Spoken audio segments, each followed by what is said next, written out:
My days are filled with the pleasure of doing the activities I enjoy. I can hardly wait to see what other fun stuff I discover as I get older. I simply can't pretend to be happy about the all too frequent turning of the calendar page. My joints are getting creaky. Aches and pains. My hair and whiskers have turned gray. Brain fog, shrinkage. My appetite has changed. Feeling unattractive, undesirable. But my sense of humor and appreciation for life continue to improve. I feel like I'm walking into the best years of my life. I know I want to make a difference in the lives of others, my family. I adore being a grandmother, but I am unwilling for my life to be taken over by my role as grandparent. I want my grandchildren to see an older person living to the fullest, challenging them to do the same. 7 months ago, I woke up a better person. I didn't know it at the time, though, because I was hungover. Not from the retirement party the night before. That was nothing. I was hungover from 45 years of stress. Most people are not even thinking of growing old. They're thinking, I must climb the ladder of success.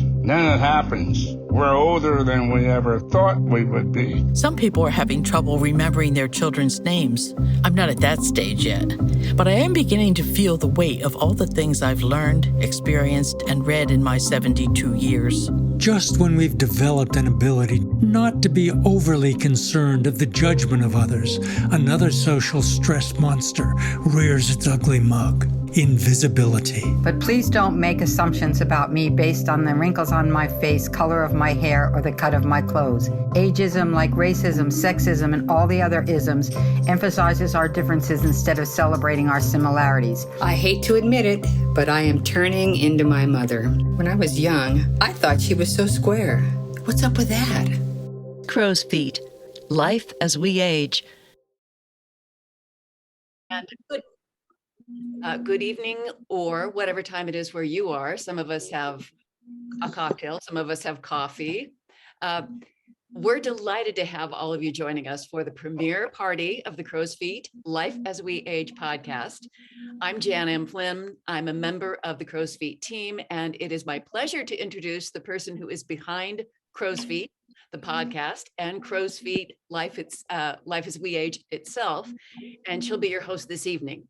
Nancy Peckenham describes herself as a journalist, editor, mother, wife, sister, daughter, friend, adventurer, and history lover.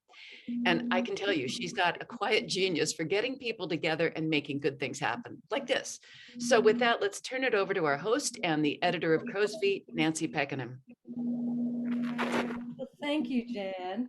I really appreciate that introduction, and I really am so happy to see everyone here. I want to welcome you.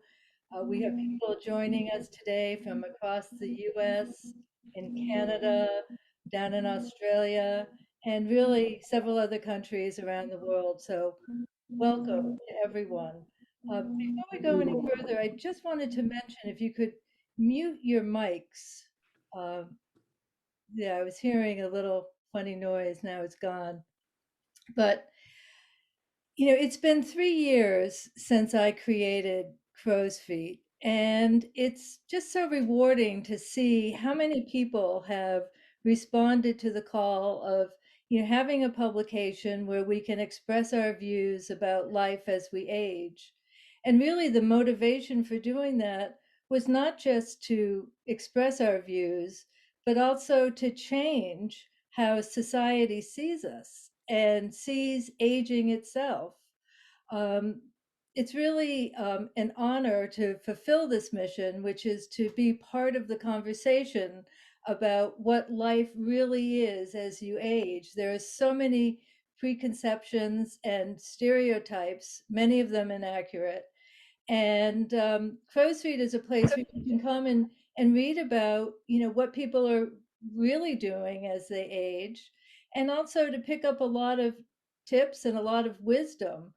You can get practical advice, or you could get spiritual advice. Whatever you're looking for, really, there's such a broad range of voices. And everyone here tonight is part of that. And so I'm thrilled to have you here.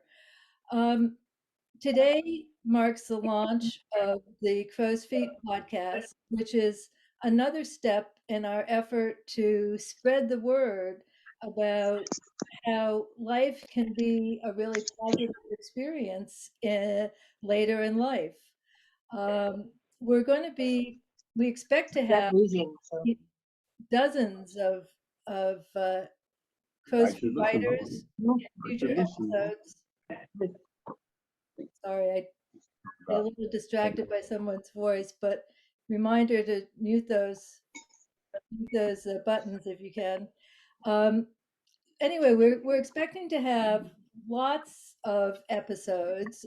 We do have 3 that we have produced so far. 2 of them are now live, and you can listen to these podcasts wherever you listen to podcasts, whether it's Apple or Spotify or Google. There's dozens of different places. And if anyone has any questions about that, we can talk about it later.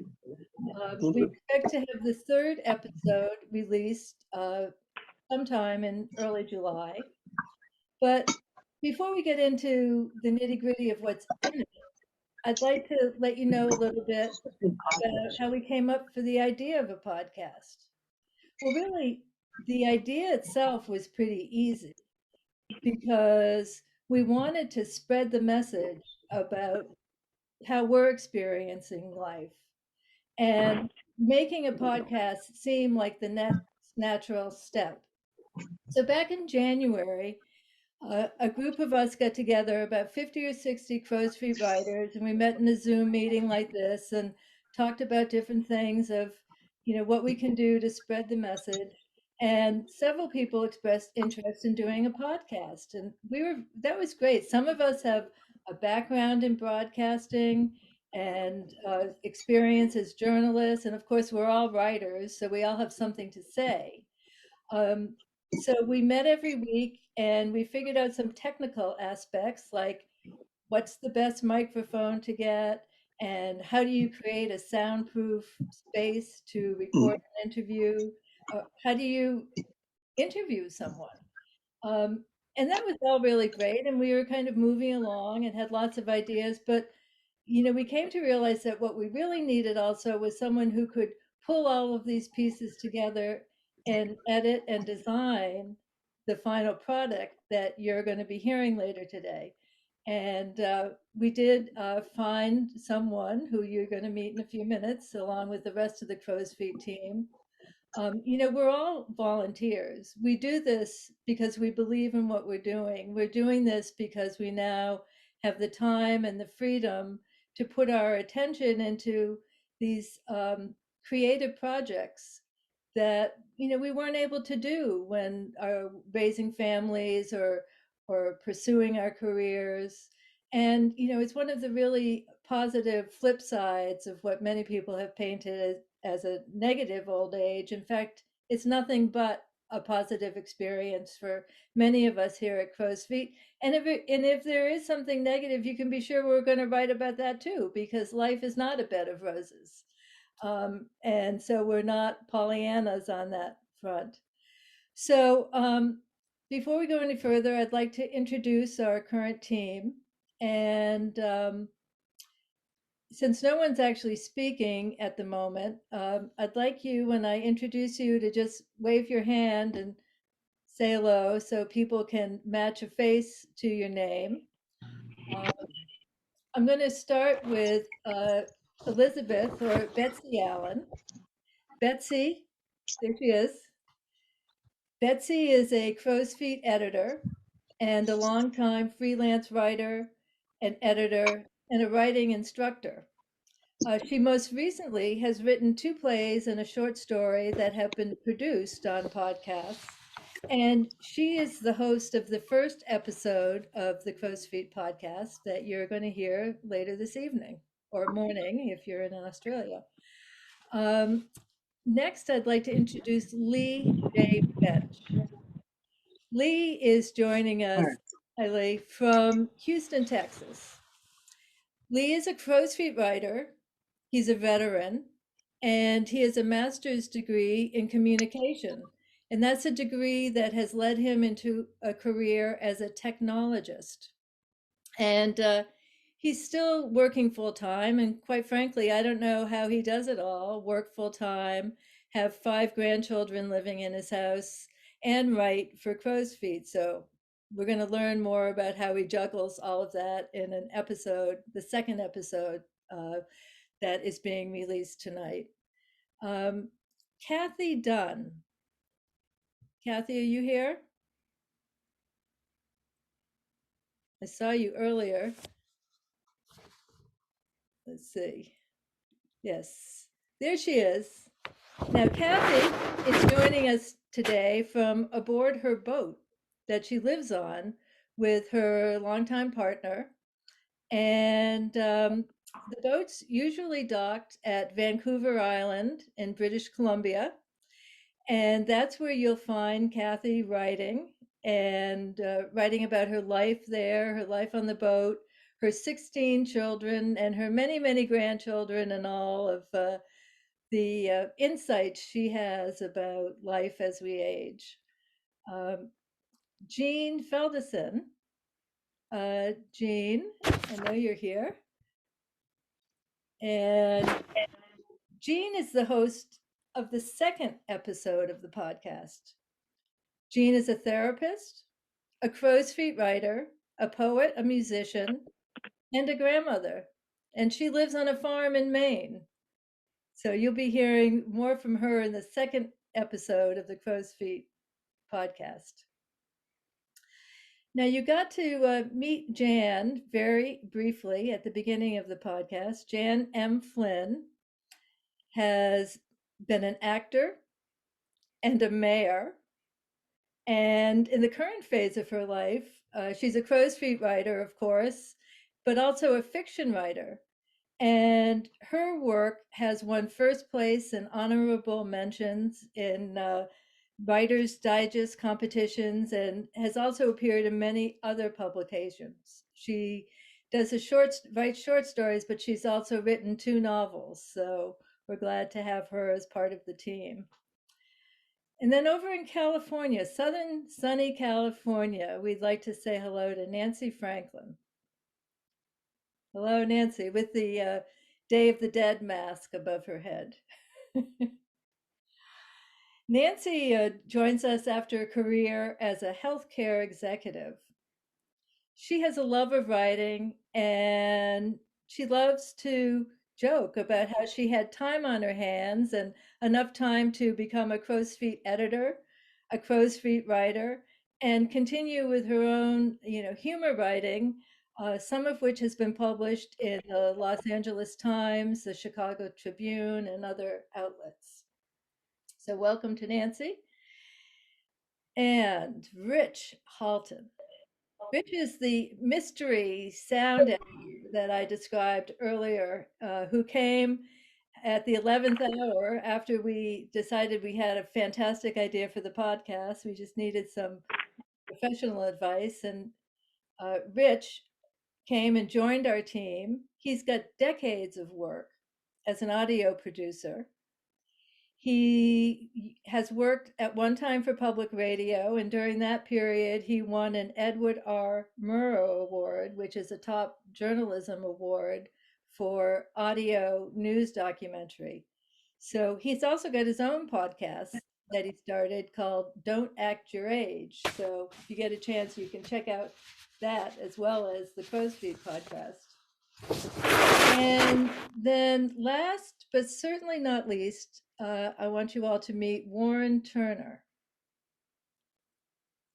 There he is. He's taken his hat off. Warren is a Crow's Feet writer and a semi-retired minister in the Church of Christ. His wife is a minister as well, and their compassion and love of life inspires all of us.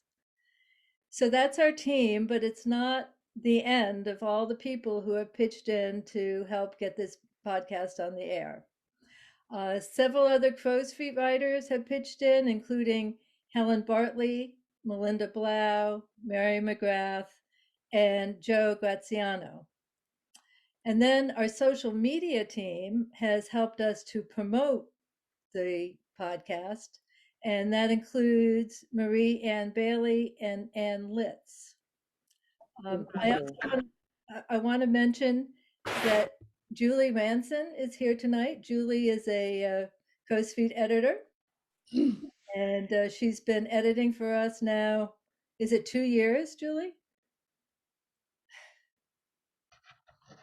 Could be. Maybe 1 year. 1 year. Okay, well, time flies.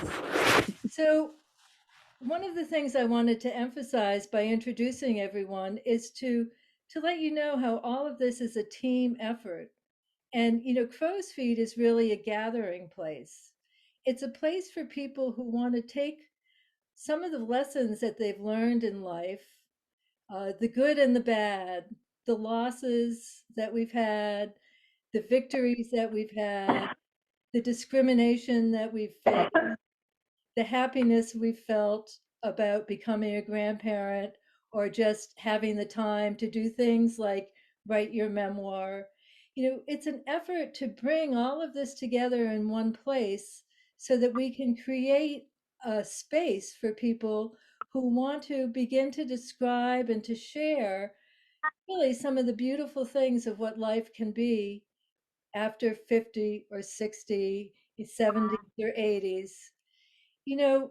Many of us who had the busy careers and the families, we didn't have time to explore our feelings. And the personal essays and reflections really help us understand what we've been through, but also where are we going?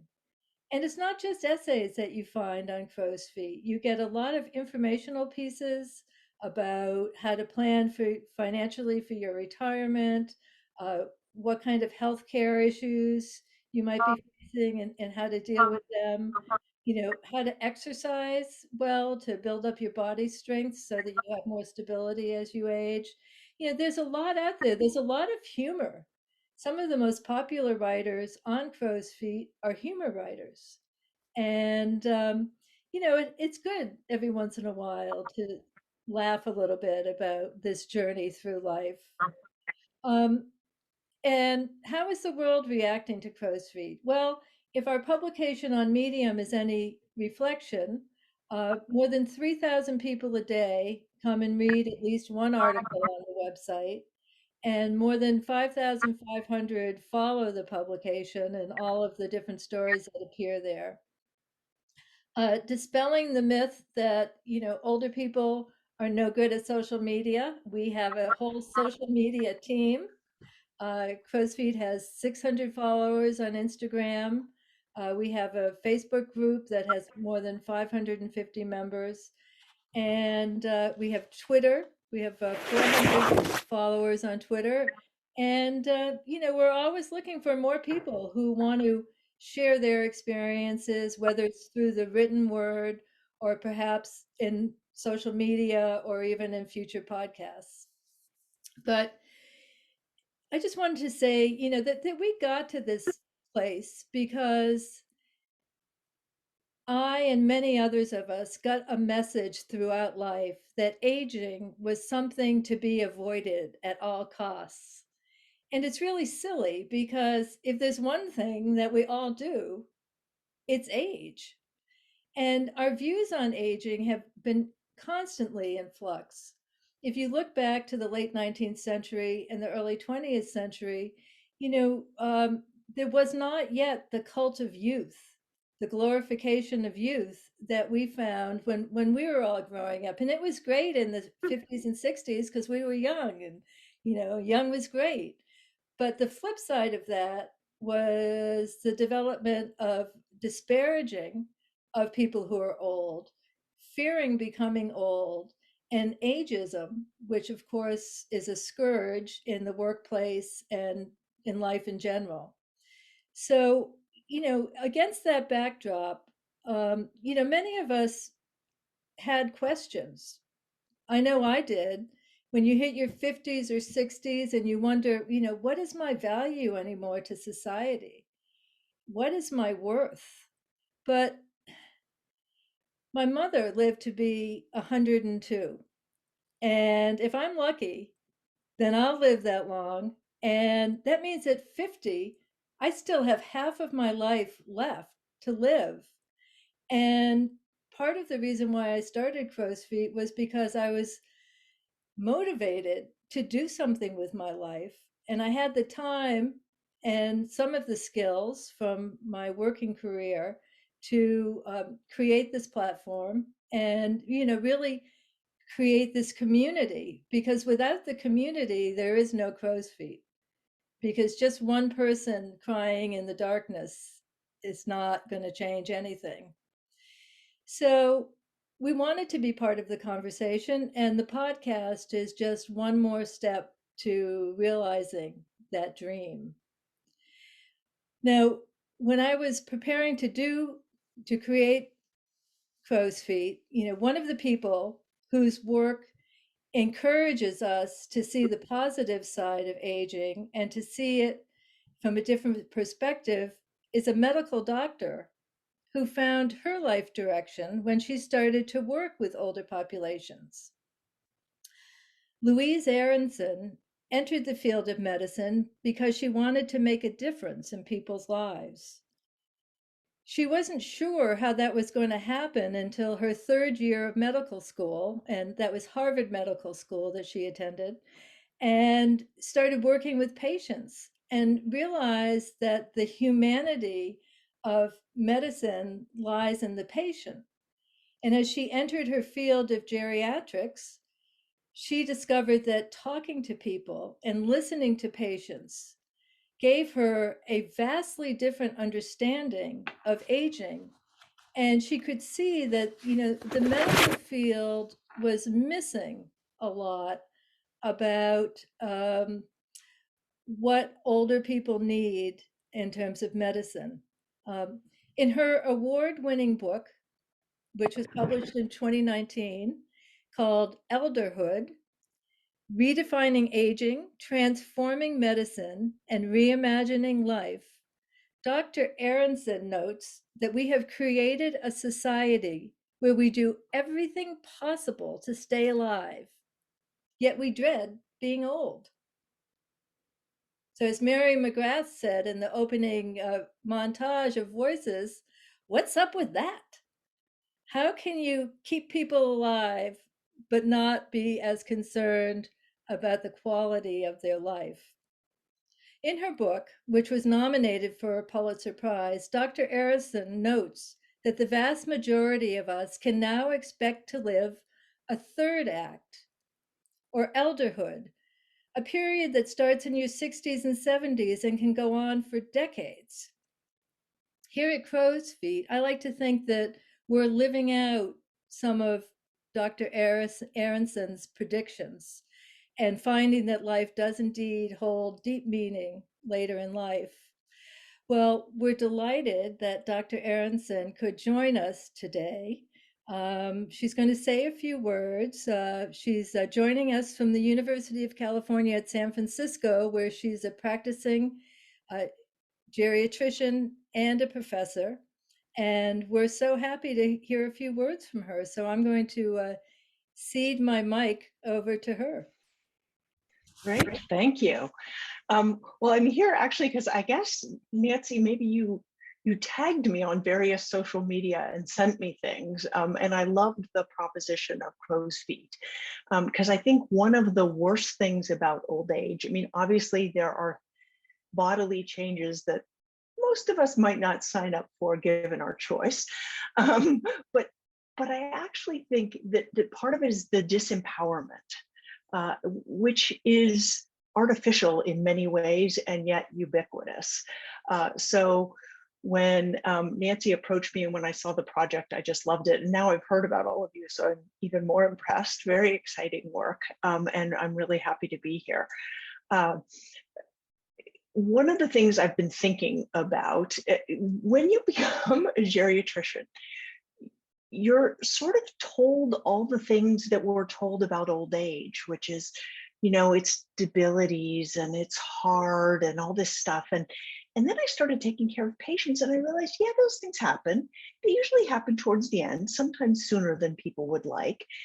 But if we're calling people old in their 60s, then I'm seeing people, and now I've been a geriatrician almost 30 years, so I've seen people over decades who've been old the whole time, which means that the way we talk about old is just inaccurate. And that was why I jumped on elderhood as a concept, because although I can't actually, if anybody can figure out who coined the phrase, I actually have not been able to do that. But I think it's becoming more popular, and the concept matters because if you don't have a language, then you're really unlikely to have the policies and the opportunities, and even within your own self, to have your imagination be able to roam the decades of a life phase that is diverse among and within individuals. So I really liked it as an analog for childhood. I mean, think about who we consider childhood: newborns, teenagers, who are inches taller than we are. There's such a range. And similarly, if I'm reaching the end of my adulthood and nearing my elderhood, the similarity to even me at 22, there aren't too many similarities, mostly for better. So we just need a language to incorporate all these parts, but we also need to own it. And I think when you make something so negative, then people are constantly pushing it away. And one of the things I love about this venture is owning it and claiming it and redefining it from within, which, if you think about it, is what most of the most successful civil rights movements have done. They'd said, we're here, we're queer, we're black is beautiful, there are all these ways, and none of them have been as successful as one would want for a completely equitable life. But there's something about old age where even the members of the group often push the label away. And I think that has been the biggest downfall in developing the language. So I'm also getting excited about language because of all the talent and writers who are here, because don't we need a language for some stages? Although I will add the caveat to that I would be concerned if then that reinforced some of the second-class citizenship of people who have more disabilities or more frailty. There are a variety of sort of anti-ageism campaigns that my concern is in trying to show the diversity of old age, the upsides, the happy people. They further disparage the place most of us will get to and experience. And I would rather a vision of old age or of human life that allows us to have, to fully live to our abilities and opportunities across the lifespan, but also to continue to be, loved and respected for our very humanness, even when we need more help, because we don't tend to, oh, that baby wants me to feed him again. You don't blame the baby. I mean, you shouldn't, you expect it. And an analogy between babies and very old age is offensive to many people. But I also think that's a denial of dependence, right? You could say something similar about somebody going through chemo for cancer, somebody who's exceedingly pregnant, particularly if it's like twins or something, there just gets to a point where it's very hard to do things. There are points for all of us throughout our lives when we need help and when we need support.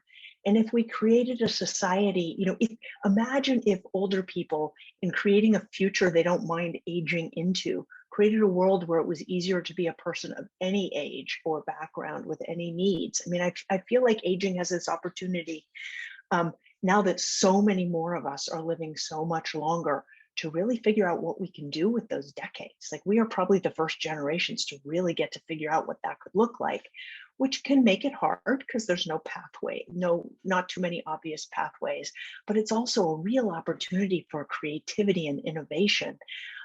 And then if you make it something that touches other lives, you're more likely to get other people excited about it, instead of saying, oh, they're just thinking of themselves, which they will say, which they don't necessarily say about other marginalized groups, but human beings are human beings, so we can predict that. But ways of including others in ways and speaking to the value of intergenerational work teams, intergenerational families, which very clearly benefit every participant. So I'm kind of going on and on all over the place here, but I see there are some questions coming in. So should I shift to that, Nancy, or what would you like me to do?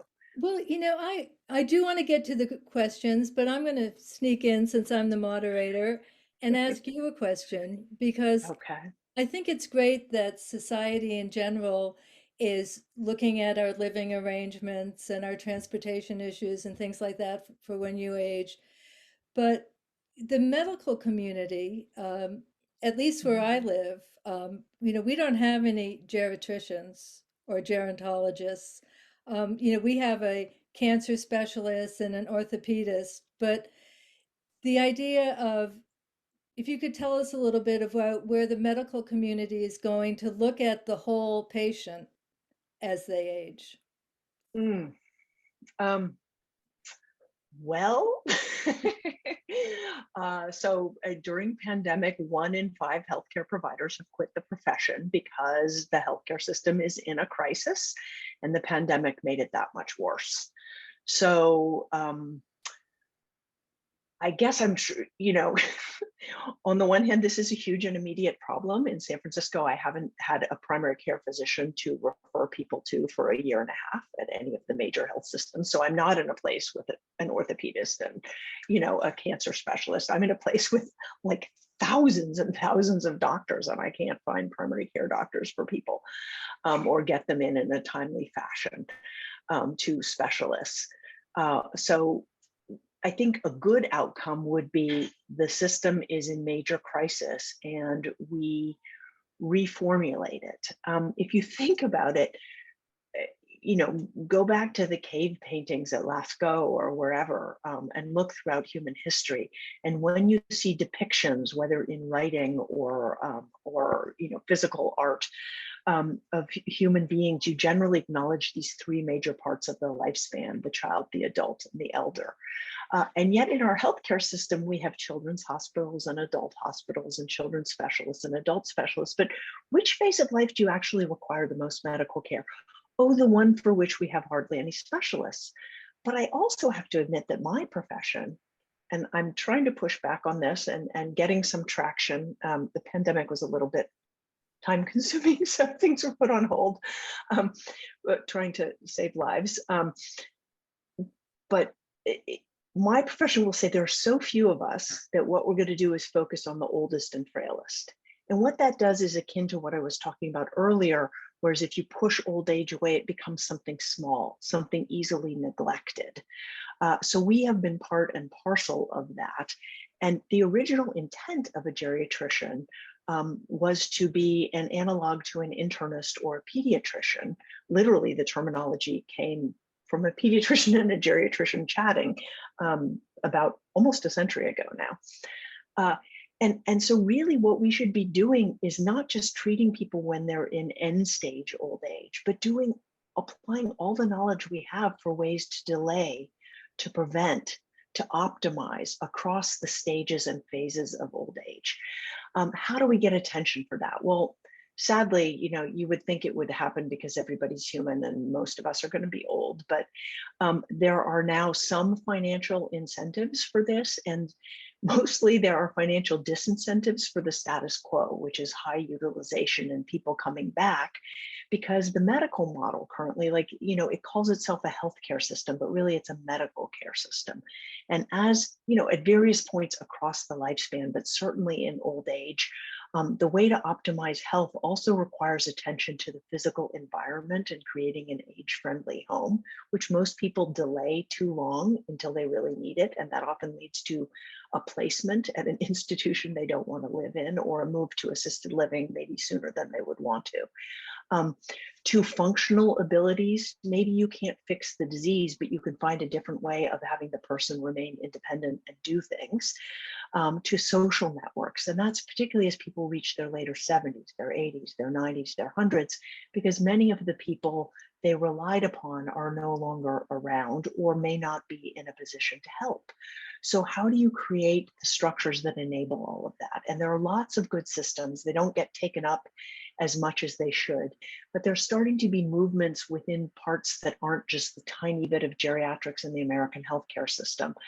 So there are things like orthopedic, geriatric, combination services, and those have actually decreased the death rate markedly, even from something like a hip fracture, which we used to, when I was trained, we said that's fatal in about half of people at about a year.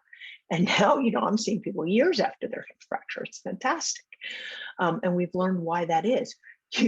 What happens so often in medicine is that they study the intervention or the medication or the treatment on middle-aged people, having excluded older people either because of age alone or because they have other diseases.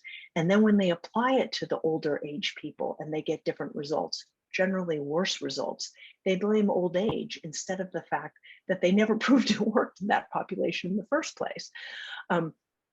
So people are really starting to look at that. We're seeing so much more research in this area. We're seeing age-friendly emergency departments and these joint consult services. But I also think if you all and all of us are more visible and more vocal, and if we make geriatrics bigger, instead of just being these few things you can do with a tiny segment of older adults, there's so much exciting happening over the decades of old age, ways of preserving health, ways of using technology, cutting edge geroscience, which actually may be game changing. It's not totally clear to me if it'll be game changing in time for any of us, sadly, but you know, perhaps for the next generation. So I don't think, I think because the health system is made up of humans and humans are raised to be ageist, and this is a very ageist country, we end up with ageist health policies and programs. At my institution, for example, up until 6 months ago or so, the head of our health system was in old age. The dean of our medical school is in old age. The chancellor of our university is in old age, but they talk about old people as other. Well, the older patients, you know, or the pandemic where, you know, over 750,000 of the 1 million some deaths were in older people. UCSF has been doing these great programs on pandemic, you know, once a week for a couple of years now with hundreds of thousands and sometimes millions of viewers. They focused on old age 1.5 times. Can you imagine doing that to any other population when the risk was so big? So I really think countering the ageism and being more visible and vocal as older people is a way to humanize aging, to prove its diversity, and to get the health system to respond. It's happening in various independent, you know, sort of separate ways from within, but if people make noise from without, they will respond. Well, thank you. You started out a little bit negative, but then you gave us all a sense of great promise. So, well, it's frustrating and there are opportunities. I think both are true. That's great. That's great. Well, let's go to the chat room. Nancy Franklin, do you want to handle the questions in the chat room? Sure. Dr. Aronson, we have one from Jan Flynn. She asked, pardon? That's someone who's not muted. Okay, if everyone would mute themselves, that would be helpful. So here's the question, Jan. Societies who revere their elders have a more homogeneous spiritual orientation. For example, maybe they're able to see elders elevating toward the next phase of existence rather than declining. That's such a good question. That has been seen historically, you know, that you were, even in the United States, you know, in past centuries. It's been a while and it, you know, we weren't born in time, but you know, you were closest to God. You know, in the United States in, I think, the 17 and parts of the 1800s, you got the best seats at the table. You got all sorts of things because you were that much closer to God. And there are other societies in which that happens, but just as the United States has, you know, exported McDonald's and other, you know, treasures of not healthy aging, we have also exported our ageism to some degree, so that there's a researcher called Ruben Ng in Singapore who looks at ageism across countries and has found that the ageism rates in Japan and South Korea now, and those are much more homogenous countries, although there is some diversity of religion and spiritual orientation, there is ageism there as well.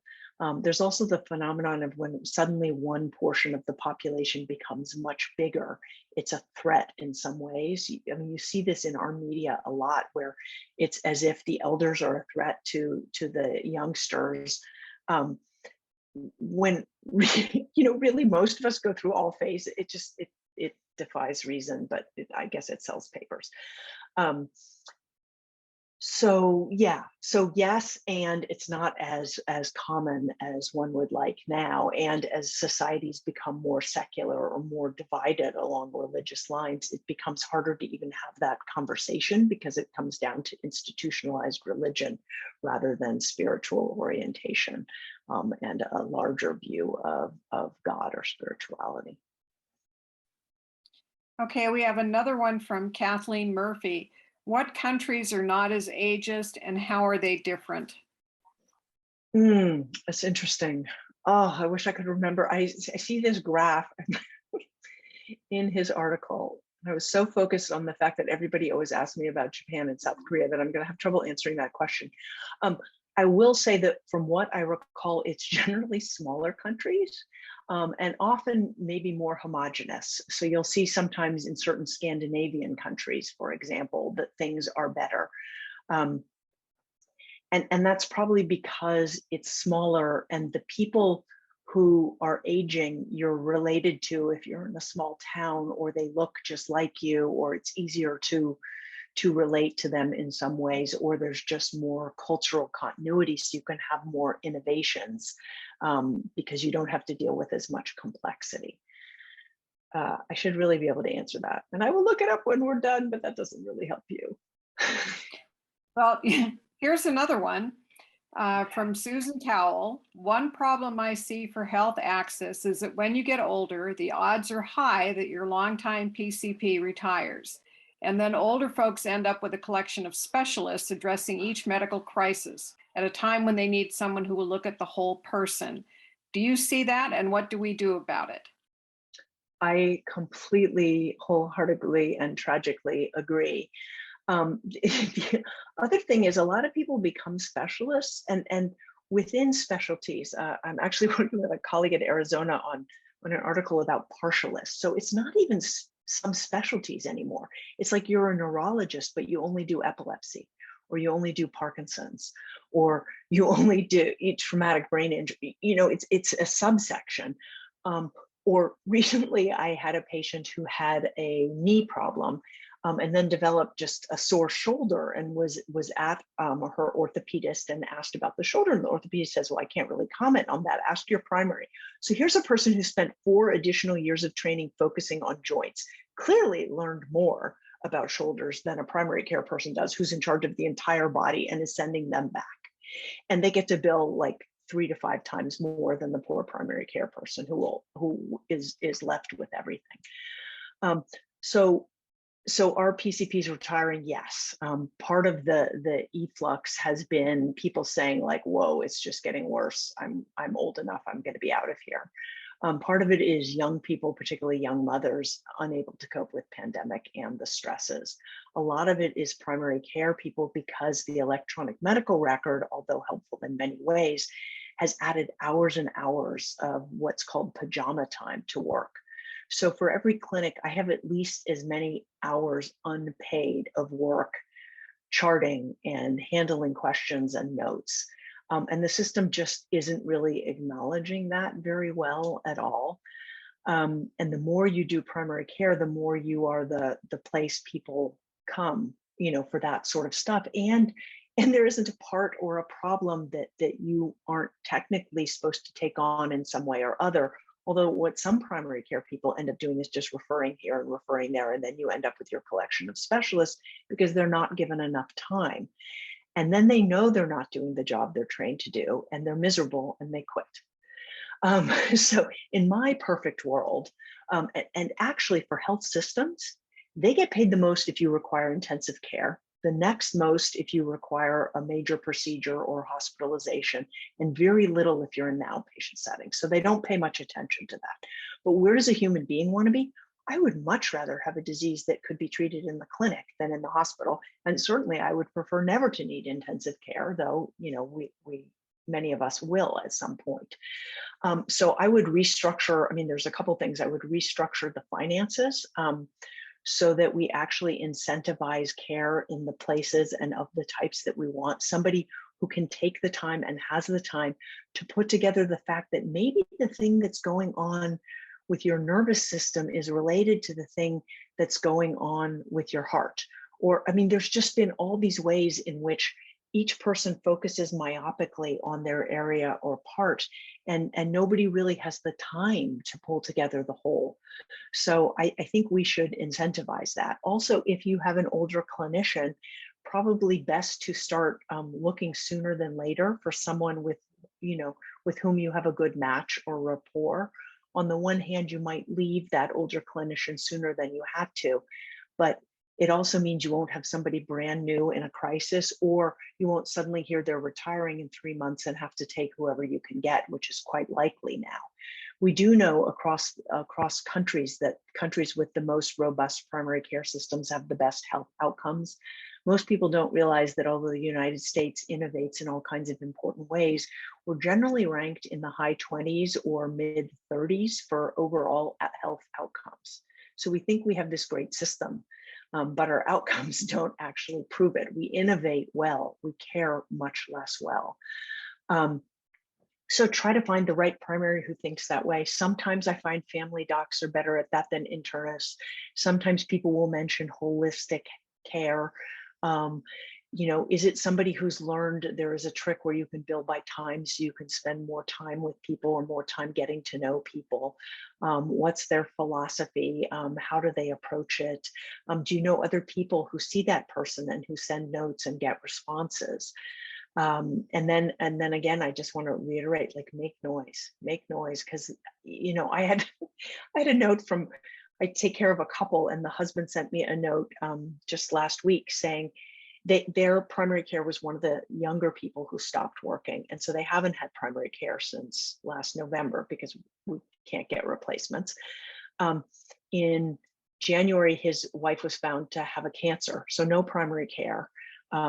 Getting the cancer treatment. Luckily, she's done very well. But so now she's finally been assigned. So you would think an 81-year-old with a cancer would be a high priority, but she's only just getting assigned now. And she's been assigned to someone who's a specialist in menopause, which her husband, with equal parts chagrin and amusement, said, so just so you know, she had menopause 30 years ago. So it's tough, but I think, looking often, making noise, all those things help. If you work with a particular health system, explain the way that if somebody can only deal with 1 or 2 issues, they're not going to put together the whole because they're not aware of it. And it's so important. So here's another question. How did you get interested in the field of geriatrics? And can you talk about how that field has changed since the 70s or 80s? I feel like I'm talking a lot and taking over your session here. I hadn't, like most young people, I hadn't really given it much thought. And then I discovered a few things. I love stories. It's partly why I'm a writer. And the longer you've lived, the more stories you have, and the more important it is to your care and to who you are and to what your priorities are. So that was part of it. I also did what was considered best practice and had some patients have not good outcomes, nothing lethal, thankfully, but I did exactly what I was trained. You match to the best programs in the country. You don't expect to be taught how to harm people. But I did, and I thought, oh, it's because they're old. And nobody's considered that in the equation. So it was really an opportunity to make something better, to make a difference for a population that was not getting the care they deserved. And then I can't explain why. Maybe it was because I had a super cool granddad when I was a kid, but I just really enjoyed being with older people. Who knows? So it was opportunity to do good, opportunity to really see the whole person in their context, and just personal pleasure. Nancy, I'm going to jump in here because we are getting a little bit close to our deadline, and we want to get the podcast. Plus, I know that Dr. Aronson has taken time out of her busy schedule to spend time with us. And quite honestly, we could listen for a very long time. And there are more questions here. But in the interest of your time and wanting to get on with the podcast, I want to thank you just so much for sharing your insight into how we can all be more involved actually in our own healthcare. You use the word advocate. I think, you've got a room full of Zoomers here who all know that you have to speak up and be that greasy wheel to get the kind of care that we all need. And we also need the people you refer to who are thinking about, living conditions and, accessibility issues and how all of that is part of healthcare as we age. So with that, I'm going to say thanks, and I'm going to introduce Jan again. Hey, everybody. Thank you so much, Dr. Aronson. That was wonderful. I got a lot out of that. But we are now ready to seriously, really and truly launch our first podcast. And as Nancy has said, we have a lot of cool episodes coming up, but this is our first very podcast that we've produced. And so without further ado, here we go. Episode number 1, Not My Grandma's World.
Rich, are you there?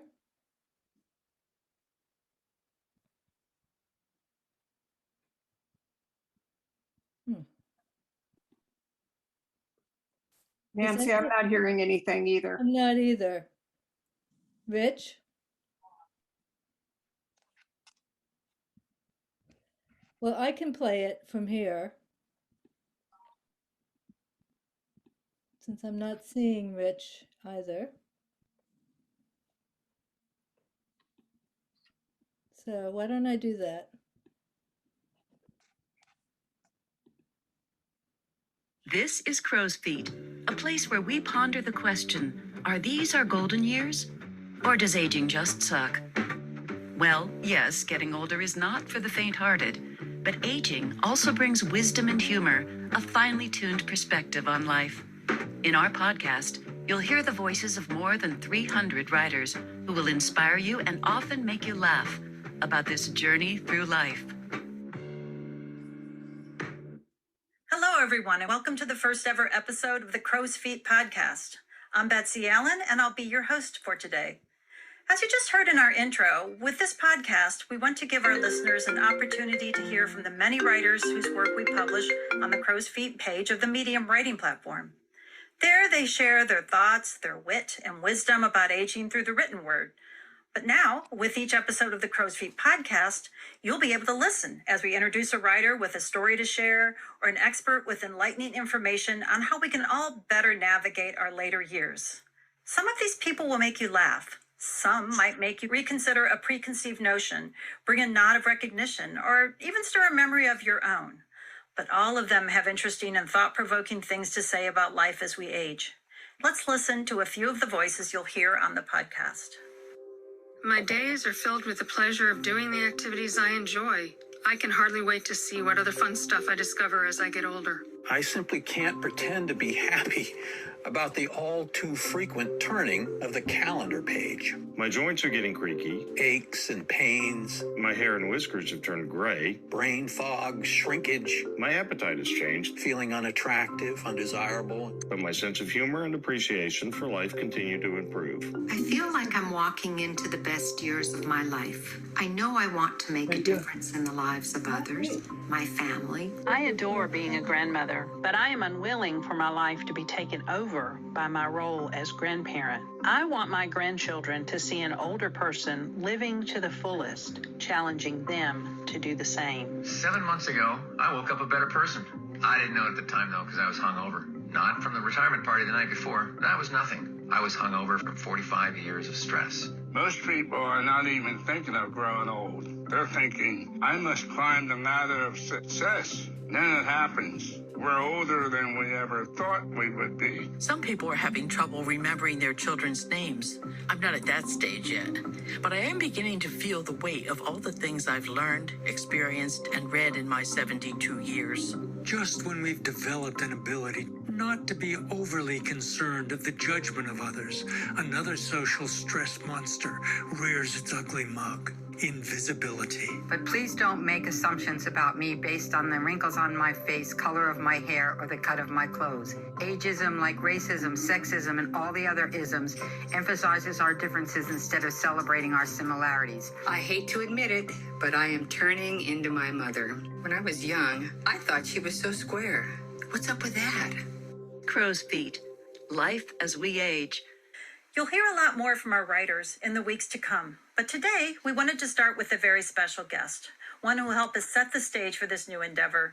She's the founder of Crow's Feet on the Medium platform, Nancy Peckenham. Hello, Nancy. Hi, Betsy. How are you? I'm fine, thanks. Before we get into what Crow's Feet is all about, I'd like you to just tell us a little bit about yourself. Where are you from originally? Well, I was born in Connecticut, and I was a child of the 1950s. Basically lived, quiet life.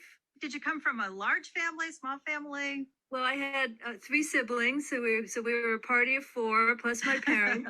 So what were you like as a young person? What were some of your interests? I was a bookworm. I started with the Bobbsey twins and the Hardy Boys and Nancy Drew, and spent a lot of time at the library. But after school every day, we would go out and play with the neighborhood kids and felt like we were free. It was a good childhood. Were you a pretty good student? Most bookworms are pretty good students. Well, I was a good student. I actually was a little bit embarrassed of my vocabulary because some kids used to say, "Oh, you use such big words." I didn't know how else to communicate. It was my vocabulary. And just naturally eloquent. That's wonderful. And where did you go to college? I went to Bennington College for 2 years. Okay. And then I transferred to NYU, New York University in Manhattan. I went from a school of 500 students to one of like 40,000 students. So, gosh, what was that like?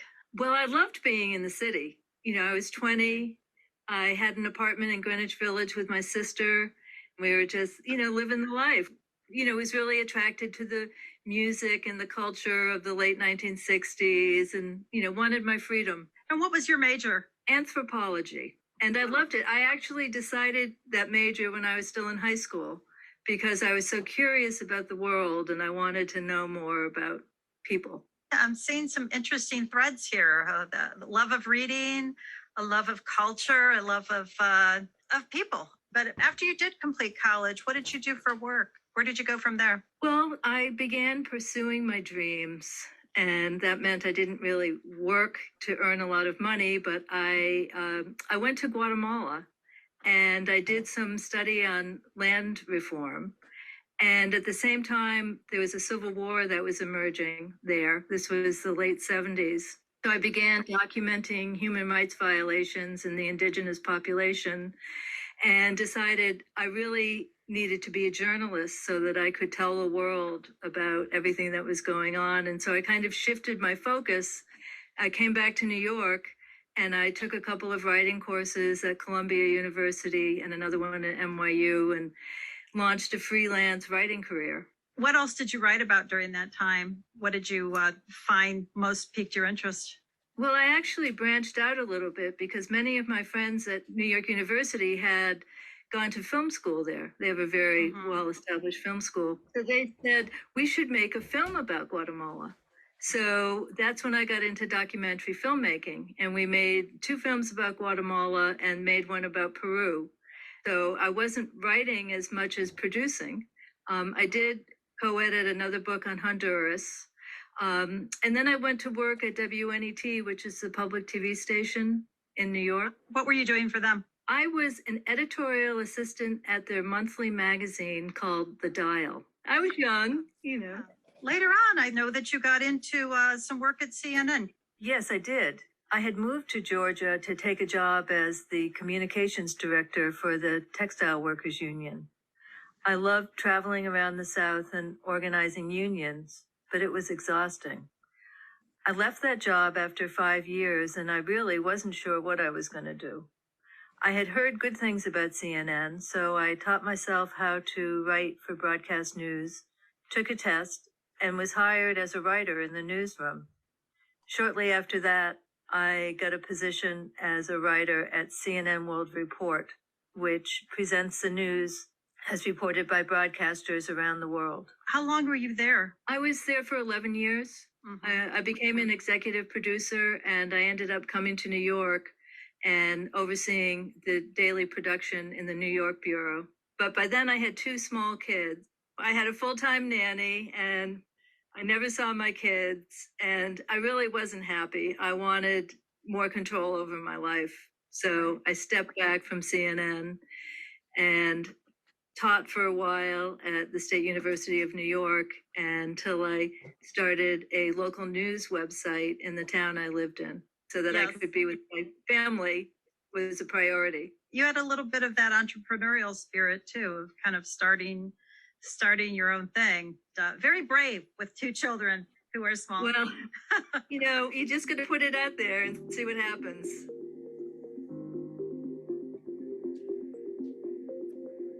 Once you had done all these wonderful things and the kids were starting to get older, how did you think about transitioning from work to retirement? After the kids were getting older and they were, you know, maybe 12 to 14 and I had more time, I began to think about going back and getting a job in the traditional news business, you know, working for a big media company. By then, I was mid to late 50s. And it soon became clear that I was not a hot prospect in the job market. And in fact, you know, the whole experience got me down and got me, you know, feeling like my professional life was over. And what was I going to do with the rest of my life? It wasn't an easy transition. I think a lot of people experience similar discrimination in the workplace.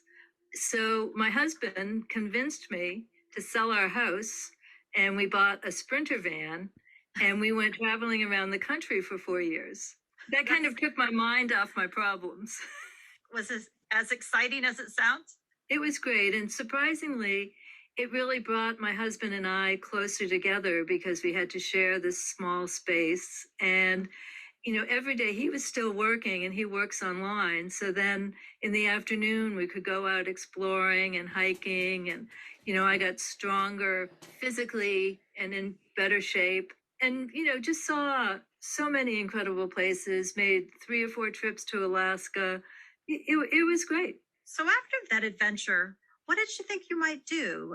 You mentioned that it was somewhat harder to go and pursue a job at that stage in your life. I didn't actually stop, but what happened was we were in Alaska and my mother, who was 99 years old, fell and broke her pelvis. And there wasn't anyone else in the family able to take care of her. So my husband and I drove across Canada. I should say he did all the driving. God bless him. I know. In 8 days, we made it back to northern Maine. You know, then a whole new chapter of my life emerged, which eventually led me to Crow's Feet. So you served as kind of a caregiver for your mom? Well, really, a companion. She lived in an assisted living facility, a residence. And, you know, over the time, you know, I got to know everyone. My mother was extremely social. She loved, people and having people around. She had complete short-term memory loss. Every day we would go down to dinner and she'd ask everyone at the table, "Have you met my daughter yet?" We'd all smile and say yes. Aside from that, she was totally together and had a real zest for life. And so did the other people in the residence. And they really inspired me. And I found Medium at that time.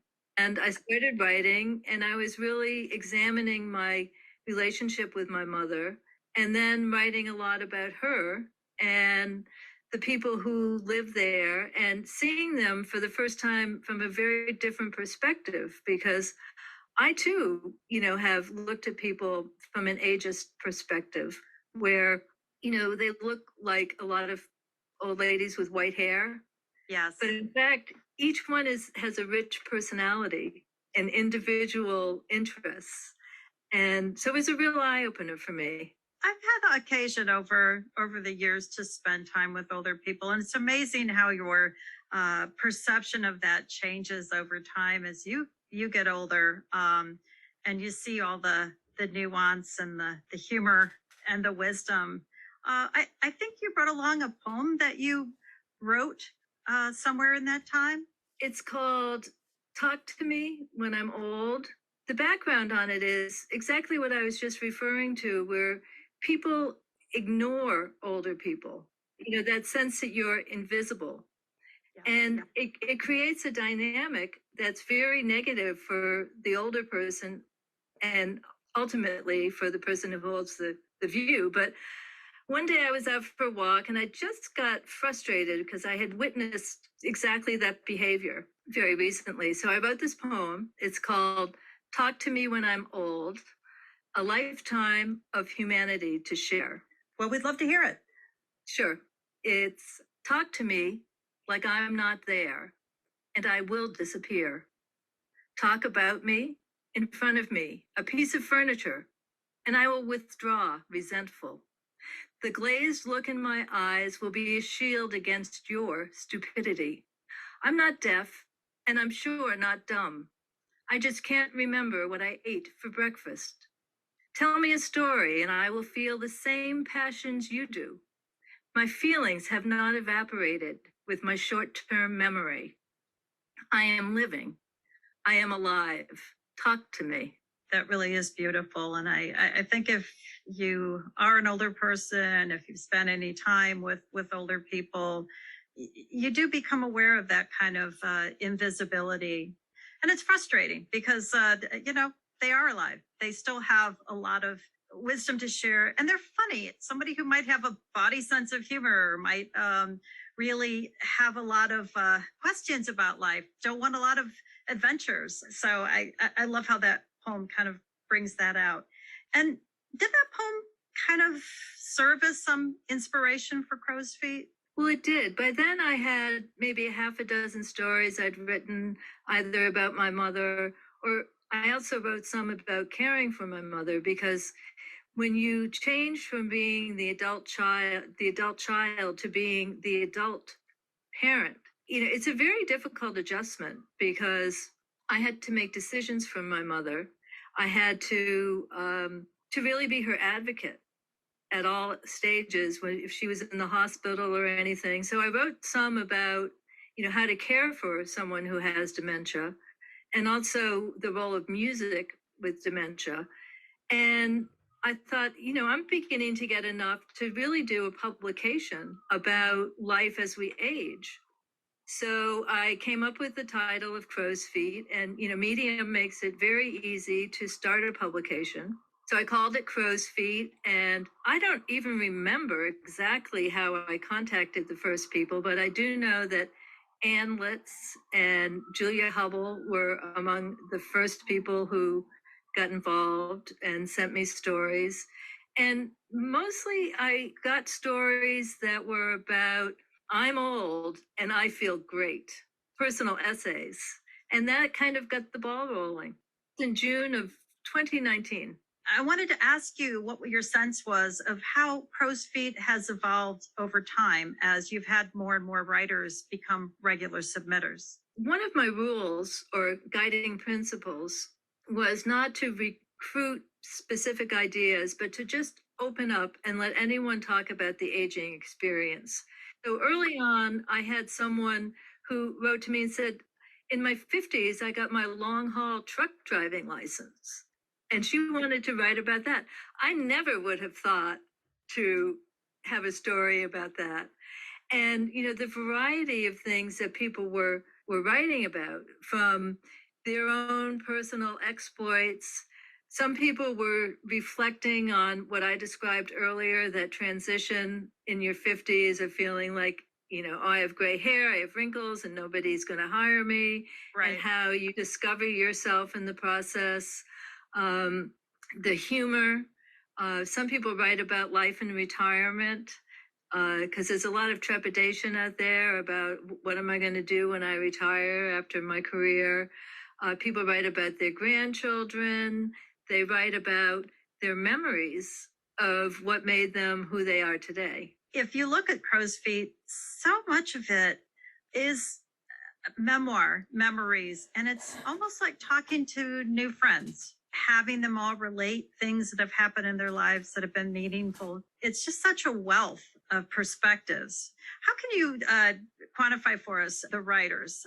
Where are they from? How many of them are there now?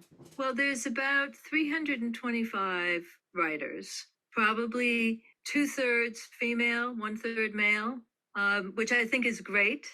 And I love having a lot of male writers and readers. Mm-hmm. Interestingly, the men tend to be more humor writers, reflecting on just what it's like to, wear sweatpants and slippers, but with humor.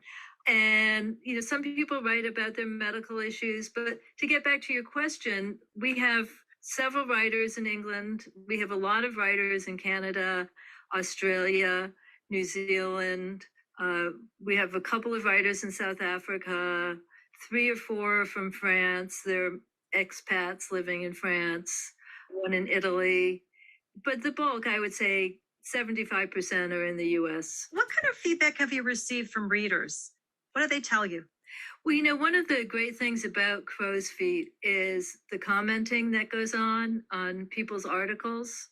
So the readers find community by responding to writers that they follow. And, they follow me and they give me feedback as well. And I have a couple of little quotes I could read to you of things that readers have responded. I love this. Tomorrow I'll be celebrating my dear aunt's 102nd birthday. She and I will have tea cake and great chats at her apartment, where she lives on her own with mobility, a sharp mind, and humor intact. That was wonderful. One. Let's see. Thank you for candidly sharing your experiences. I feel less alone and more encouraged to keep moving. I like this one from a woman in Massachusetts. Thank you, Crow's Feet, for being a great source of content that spans decades and perspectives. You're a gift to readers. It's great to get that kind of feedback, from readers. And I was wondering how many readers Crow's Feet has now. So we have subscribers who are notified whenever an article is published. And, we publish about 50 new articles a week. So it's quite a large readership. I believe it's just over 5,500 readers who subscribe anyway. There's more who read. That's an amazing achievement in such a short period of time. So you can tell it's really, really resonating with the readers. So as we kind of come to the end of our time talking, I want to know from you, what do you think makes Crow's Feet special? I love the honesty that people have when they talk about their own lives, and how hard it can be to accept that you're not the younger version of yourself. And when they talk about the steps they've taken physically, mentally, and emotionally to discover that this stage of your life, can really be your best stage. Studies have shown that older people are the happiest out of all of the different stages in life. And I think that people can see themselves in these stories. A lot of times there's a sense of shame. There should be no shame that you're older. We all get older. It's a stage of life. So what Crow's Feet writers do is they make it okay to talk about, yes, I'm old and I feel great. And it's very inspiring, and it inspires me and has inspired me. And of course, I'm very lucky because I get to read almost all of the articles. So I get a lot of inspiration. Crow's Feet is giving just an incredible amount of inspiration to everybody, and so many voices to be heard. One of the things that I think is really special about Crow's Feet is that many of the writers are using writing to understand what they're going through. You know, we all have more time now to write and to explore our feelings. And the writing process itself is a way of self-exploration. The variety of voices you hear on Crow's Feet is pretty amazing. The writers humanize aging, and they help others understand their own aging process. Writers offer advice like how to exercise better and how to eat right. But I think more importantly, they motivate us to try new things and to enjoy life, to savor the small moments that we may have overlooked on our rush to get ahead. So with the launch of the new podcast today, it kind of feels like Crow's Feet is sort of starting a new chapter, offering another way for our wonderful writers to share their thoughts and wisdom about life as we age. So as we wrap up, Nancy, what other avenues are you pursuing? What other ways do you envision bringing the message of Crow's Feet to readers and to listeners now? I think you can tell by the quality of the voices of the writers who are part of Crow's Feet that there's tremendous energy and interest in talking about aging and being part of a global conversation that rewrites the narrative about what aging is.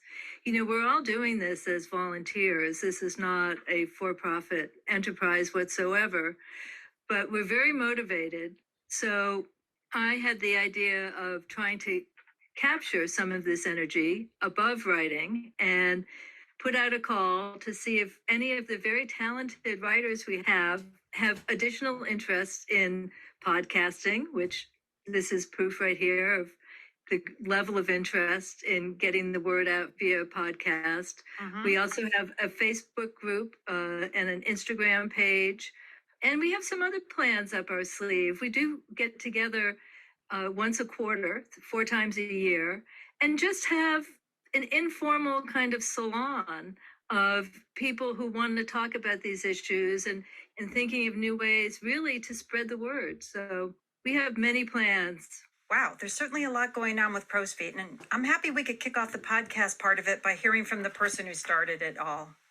As we close today, I want to thank Nancy Peckenham for being our guest, and I hope all of you out there will check out new episodes of Crow's Feet when they drop. Our writers have a lot to say about life as we age, and you won't want to miss any of it. Today's episode was produced by me, Betsy Allen. Our guest was Crow's Feet podcast executive producer Nancy Peckenham. Editing and sound design is by Rich Halton, with support from our Crow's Feet team, Lee Bentch, Kathy Dunn-Gilbert, Jean Felderson, Jan Flynn, and Warren Turner. The writers you heard at the beginning of this episode are Ann Litz, Rand Bishop, Lee Bench, Alice Goldblum, Beth Bruno, Brian Futz, Richard Armstrong, Jean Felderson, Brian Barabee, Mary Lou Heater, and Mary McGrath. Thanks for joining us on this episode of Crow's Feet, Life as We Age. Don't miss any of our great stories. Subscribe to Crow's Feet wherever you get your podcasts. And be sure to tell your friends and family to give a listen to and leave a rating or review. You can read more Crow's Feet stories online at www.medium.com/crows-feet. And check back next month for a new episode. So until next time, remember to savor every moment. As Handy Rooney said, I didn't get old on purpose, it just happened. If you're lucky, it could happen to you.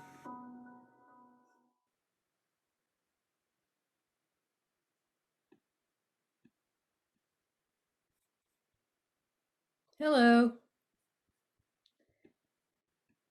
So that was our first episode.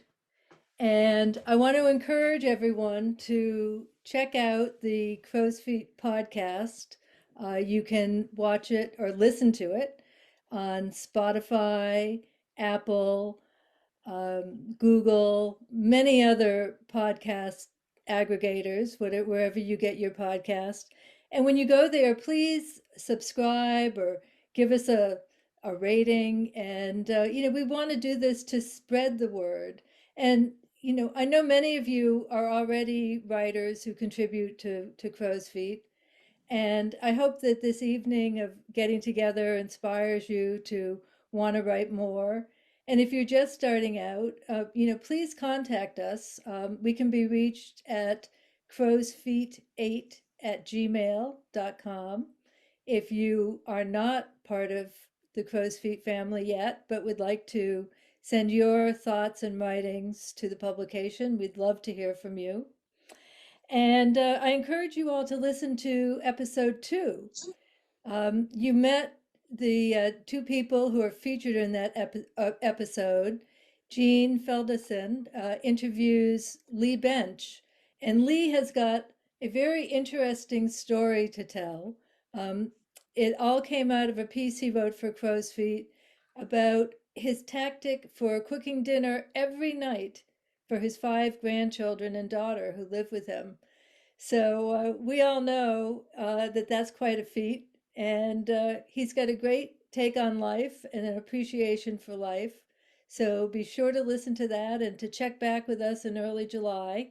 I'm sure I'll be sending you something to remind you. And, help spread the word on Crow's Feet. So that ends our presentation tonight. And is there anything else that anyone would like to say or do before I sign off?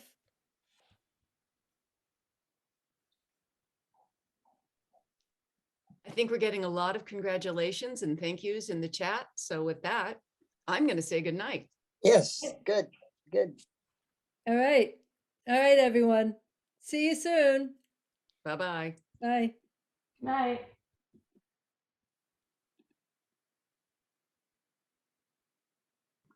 Good job, Nancy. Oh, thank you.